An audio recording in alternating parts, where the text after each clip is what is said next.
ดอกบัวจะบานได้ก็ต้องอาศัยหลายอย่างโคลนน้ำแสงแดดคนเราก็เหมือนกันจะเติบโตได้ต้องผ่านความทุกข์ความผิดหวังความพยายามและการตั้งใจดูใจตัวเองอย่าคิดว่าความทุกข์คือเรื่องร้าย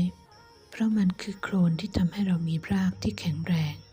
และเบ่งบานได้ในวันหนึ่ง